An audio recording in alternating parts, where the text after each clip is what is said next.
Well, well, well. Look who decided to peek behind the curtain today. You know what's beautiful about this moment?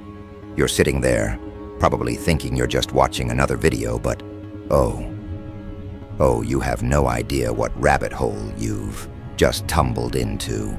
Welcome to the show, my dear audience. Welcome to the truth that nobody wants to whisper in polite company. You see, I've been watching, always watching, and what I've seen, what I've witnessed, it's absolutely delicious. You know what drives people absolutely mad? Success, not failure. Oh no, failure they can handle. Failure they can sympathize with. They can pat you on the back and say, better luck next time. But success, real, undeniable, can't be ignored. Success, that's when the masks come off. That's when the real monsters show their faces. Let me paint you a picture, shall I? There you were, probably just trying to get through another day, another week, another meaningless stretch of existence. Maybe you were the underdog. Maybe you were the one they all counted out. The one they whispered about in corners. The one they said would never amount to anything. And you know what? You almost believed them.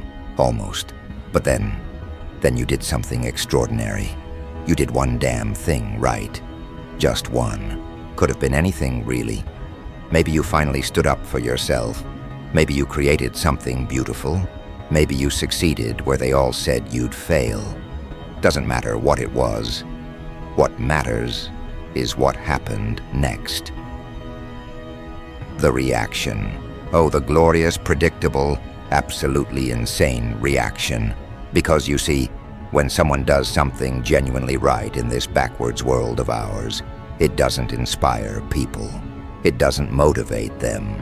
It terrifies them. It holds up a mirror to their own mediocrity, their own comfortable little lies, their own pathetic excuses for why they never tried. And that's when they lose their minds.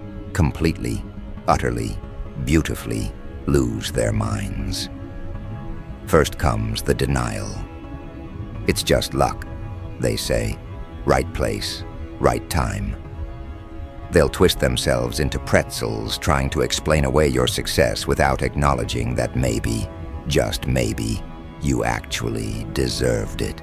Because if they admit you earned it, then they have to face the uncomfortable truth that they've been settling for scraps while the feast was right there waiting. Then comes the minimizing. Well, it's not that big of a deal. Anyone could have done that.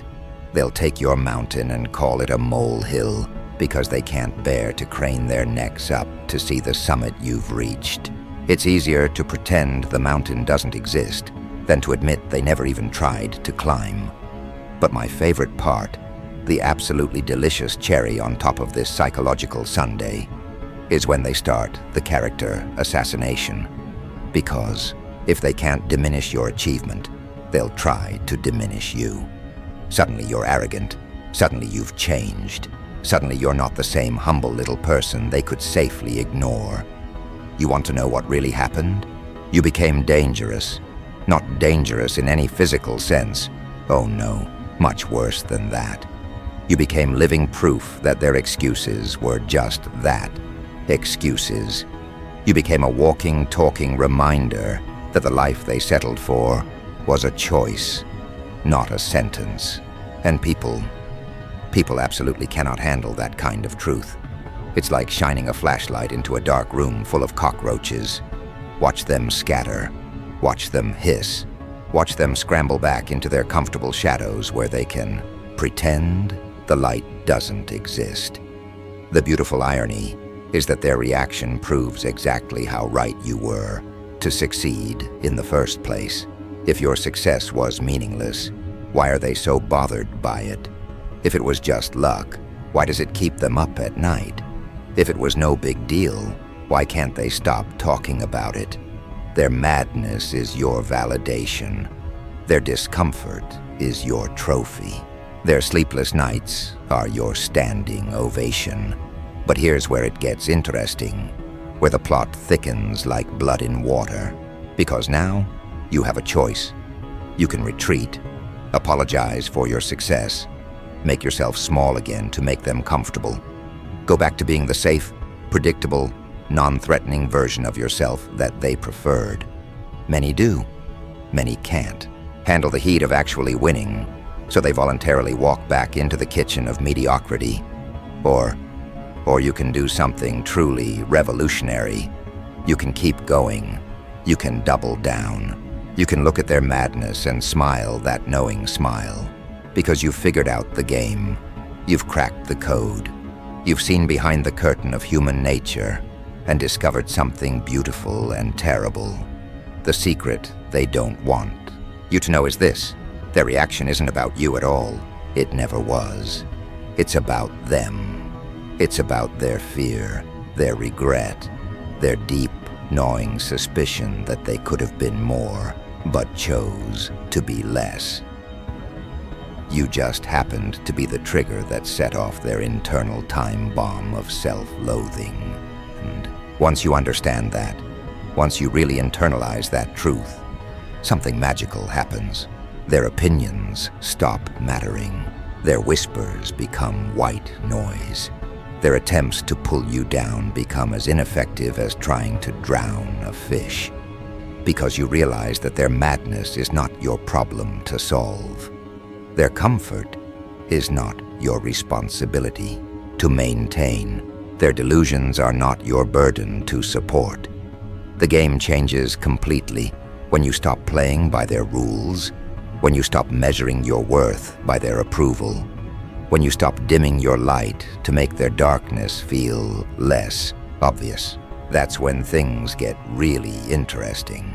That's when you discover just how far this rabbit hole goes, and just how much deeper their madness runs when you refuse to participate in their comfortable little fantasy where everyone stays small and safe and thoroughly, completely ordinary.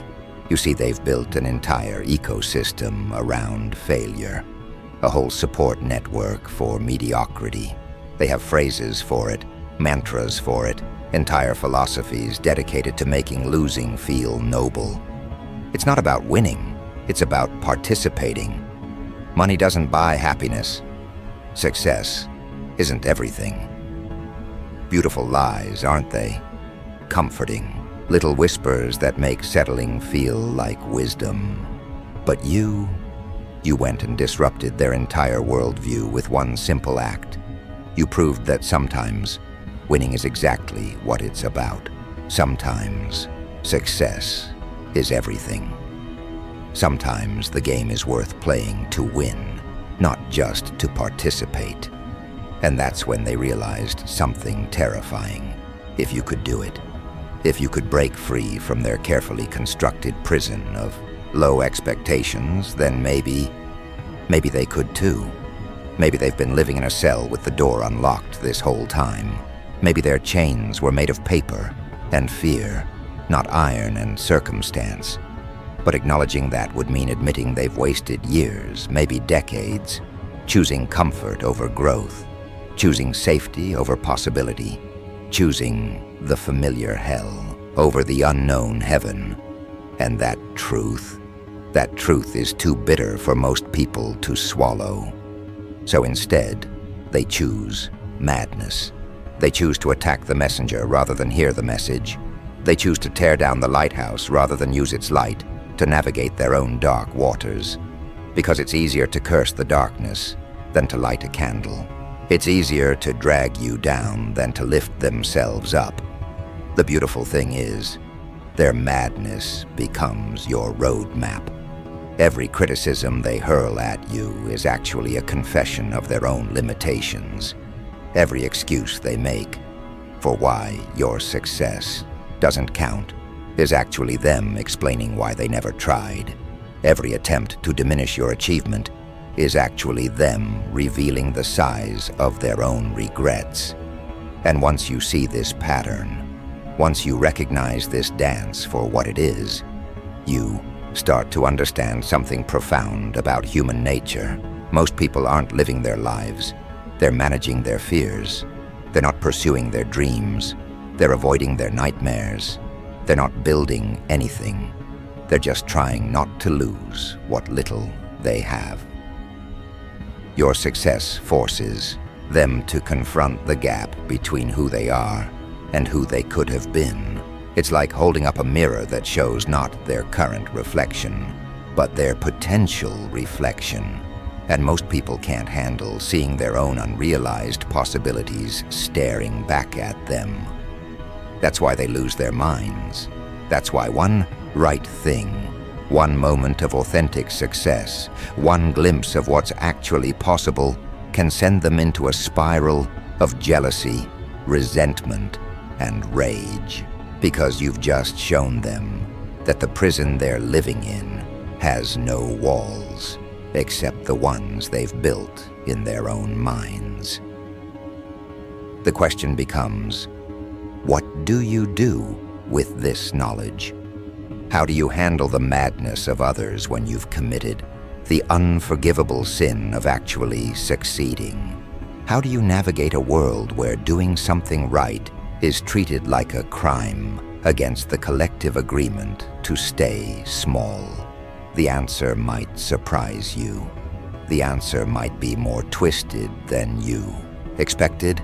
The answer might reveal just how deep this rabbit hole goes, and just how much more interesting things become when you stop trying to make sense of the senseless and start embracing the chaos that comes with refusing to fail on cue. Here's the delicious truth they don't want you to discover. Their madness is actually a gift. Their insanity is actually your invitation to something extraordinary. Because when people lose their minds over your success, they're not just revealing their own limitations. They're showing you exactly how much power you actually have. Think about it. Really think about it. You did one thing right. One. And it sent them into a complete psychological meltdown.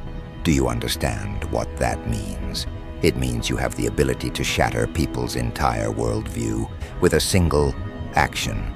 You have the power to expose years of self-deception with one moment of authentic achievement. You can trigger existential crises just by being yourself at your best. That's not just power. That's superpower territory. And the best part, you didn't even know you had it. But now that you know, now that you've seen the effect, the question becomes, what are you going to do with this newfound understanding?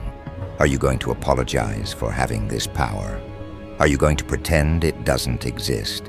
Are you going to use it responsibly, whatever that means? Or are you going to do something truly magnificent?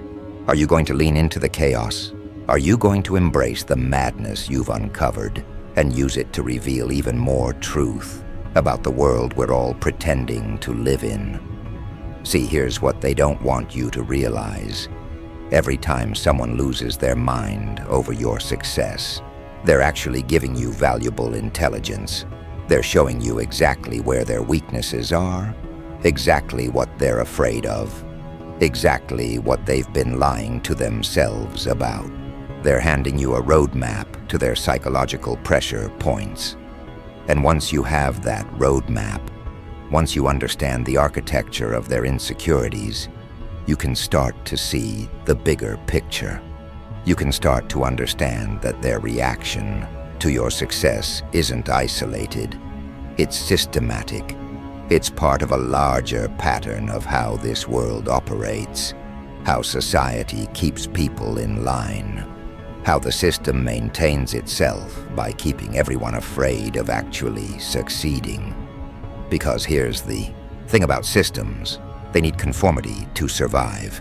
They need everyone to play by the same rules, to want the same things, to be afraid of the same consequences. When someone breaks free, when someone actually succeeds on their own terms, it threatens the entire structure. It shows other people that the rules aren't as fixed as they thought, that the limitations aren't as real as they believed. That's why your success is so dangerous. That's why it drives people mad. You're not just succeeding. You're proving that success is possible. You're not just winning. You're showing others that they could win too, if they stopped making excuses and started making moves. And the system can't have that. The system needs people to believe that success is rare, that it's mostly luck, that it's not worth trying for. Because if everyone started believing they could actually achieve their goals, if everyone started refusing to settle for less than they deserve, the whole comfortable structure of mediocrity would collapse. So they send out their agents of conformity. They deploy their missionaries of mediocrity. They activate their army of the average to try to bring you back down to their level. And when that doesn't work, when you refuse to shrink back to a manageable size, that's when they really lose their minds. Because now you're not just a success story, you're a rebellion. You're not just an inspiration, you're a revolution. You're living proof that the emperor has no clothes, that the system has no power except what people give it, that the rules are just suggestions that can be ignored by anyone brave enough to try. And that terrifies them. Not just the people around you, but the entire infrastructure of limitation that keeps everyone in their place. Your success is like a virus of possibility spreading through their carefully controlled environment of low expectations. But here's where it gets really interesting, where the plot takes a turn that even I didn't see coming. Because once you understand this dynamic, once you see how your success triggers their madness, you start to realize something profound. You're not the crazy one. You never were. They are. They've always been. Living in fear, accepting less, making excuses, staying small. That's the real insanity. That's the actual madness. You just did something so sane, so rational, so obviously right, that it exposed their collective delusion for what it is. You succeeded. You achieved something. You did what you set out to do. In a world full of people who talk about dreams but never chase them, who make plans but never execute them, who have potential but never realize it, you actually followed through. You actually did it. And they call you crazy for succeeding while they stay sane by failing. They call you arrogant for achieving while they stay humble by underachieving. They call you changed for growing while they stay the same by stagnating. The beautiful irony is that their madness is actually sanity trying to break through. Their rage is actually inspiration trying to surface. Their criticism is actually their own unfulfilled potential screaming to be heard. They're not really mad at you. They're mad at themselves for not being you. But most of them will never admit that. Most of them will never face that truth. Most of them will go to their graves blaming you for making them feel bad about their own choices, rather than thanking you for showing them what was possible. And that's okay. That's actually perfect, because their refusal to learn from your example just makes your success that much more valuable.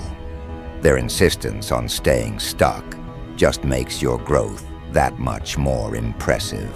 Their commitment to mediocrity just makes your excellence that much more obvious. You see, you thought you were just trying to succeed at one thing. You thought you were just trying to achieve one goal, solve one problem, make one thing work. But what you actually did was much bigger than that, much more significant, much more dangerous to the status quo. What you actually did was prove that individual excellence is possible in a world that insists it isn't. You proved that personal responsibility works in a system that depends on collective excuses. You proved that success is a choice in an environment that treats it like a lottery. And now that you've proven it once, now that you've shown it can be done, the question becomes, what are you going to prove next? How far are you willing to push this?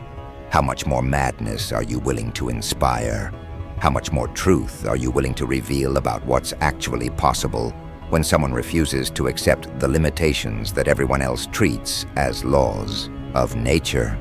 Because the game has changed now. The rules have shifted. You're not just playing for yourself anymore. You're playing for everyone who's been told they can't, everyone who's been convinced they shouldn't, everyone who's been trained to accept less than they deserve. Your success has become their permission slip to try. Your achievement has become their proof that it's possible. And that responsibility, that power, that opportunity to show others what's possible, that's where things get really interesting. That's where the real game begins. That's where you discover just how much deeper this rabbit hole goes, and just how much more beautiful the madness becomes when you stop trying to avoid it and start using it as fuel for something even more extraordinary. You want to know the ultimate joke? The cosmic punchline that makes all of this absolutely hilarious? Here it is. They created their own nightmare. Every person who lost their mind over your success, every critic who couldn't handle your achievement, every voice that tried to diminish what you accomplished, they all played a part in making you stronger. Their resistance became your training. Their doubt became your motivation. Their madness became your clarity. They thought they were stopping you, but they were actually building you.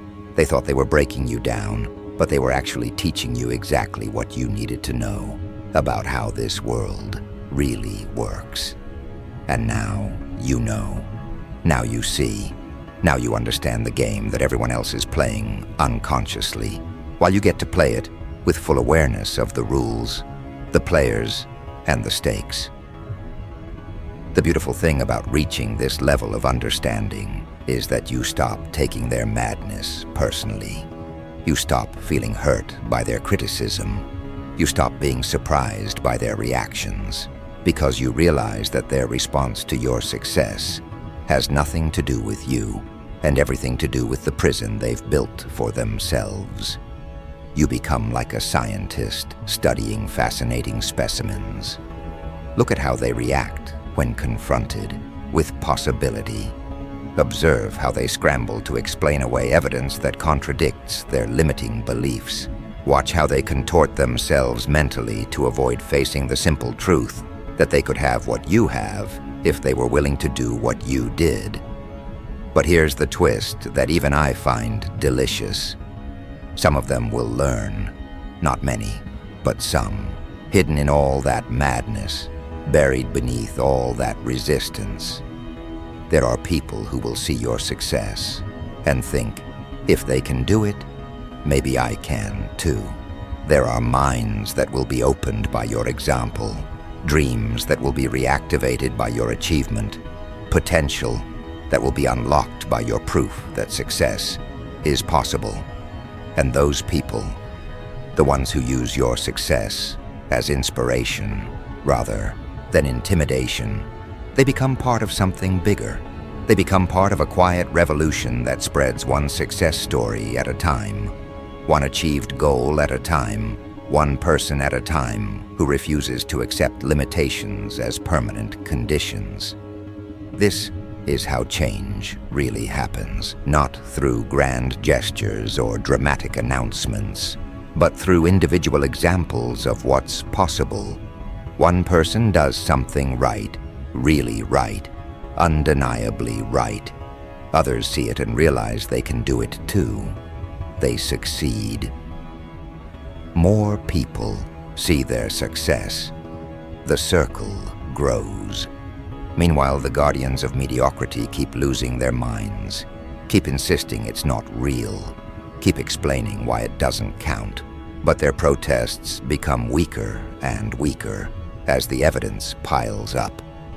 Their arguments become more desperate as more people break free from their limiting beliefs. Eventually, their madness becomes irrelevant, not because they stop being mad, but because nobody cares anymore. Success becomes normal. Achievement becomes expected. Excellence becomes the standard instead of the exception.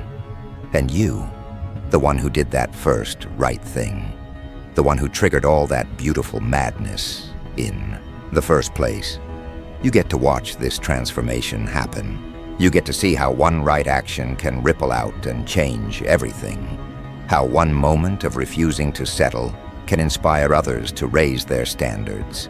How one person's success can become everyone's permission to succeed.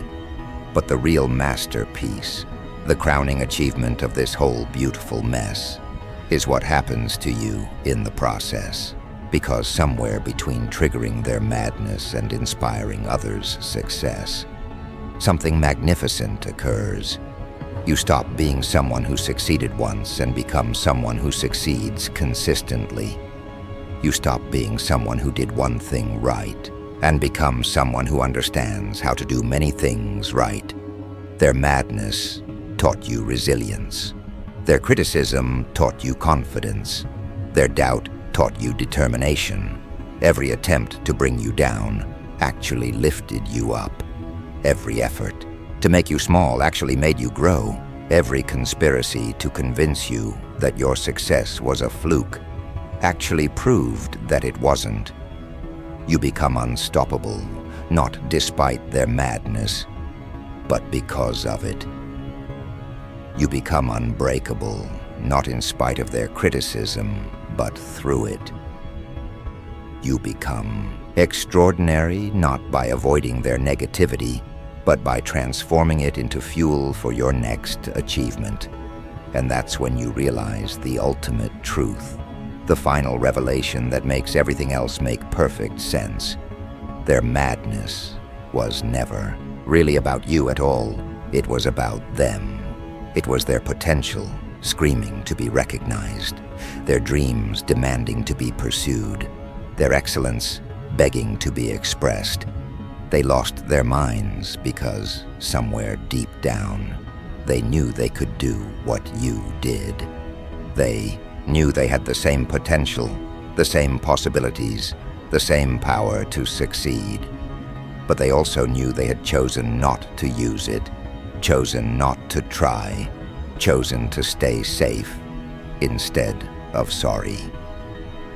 Your success didn't make them mad. It made them aware of their own untapped potential, aware of their own unused power, aware of their own unexpressed excellence. And that awareness was too much to handle, too painful to process, too threatening to their comfortable story about why they couldn't succeed. So they chose madness instead of growth. They chose criticism instead of change. They chose to attack your success instead of creating their own. But here's the beautiful part, the part that makes all their madness worth it. Even in their resistance, even in their denial, even in their desperate attempts to explain away your achievement, they're still thinking about it. They're still processing it. They're still being changed by it, whether they want to be or not. Your success planted a seed in their minds that they can never completely remove, a whisper of possibility that they can never completely silence, a glimpse of what could be that they can never completely forget. And maybe, just maybe, someday that seed will grow. Maybe that whisper will become a voice. Maybe that glimpse will become a vision. Maybe their madness will transform into the very motivation they need to do their own damn thing right. Until then, you keep doing what you're doing. You keep succeeding. You keep achieving. You keep proving that excellence is possible, that success is achievable, that dreams can become reality. For anyone willing to do the work, and every time someone loses their mind over your next achievement, you smile that knowing smile, because you understand now. You see the bigger picture. You know that their madness is just another form of applause, Another confirmation that you're doing something right. Another sign that you're exactly where you need to be. After all, if you're not making someone lose their mind with your success, are you really succeeding at all? If you're not triggering someone's deep-seated fears about their own potential, are you really living up to yours?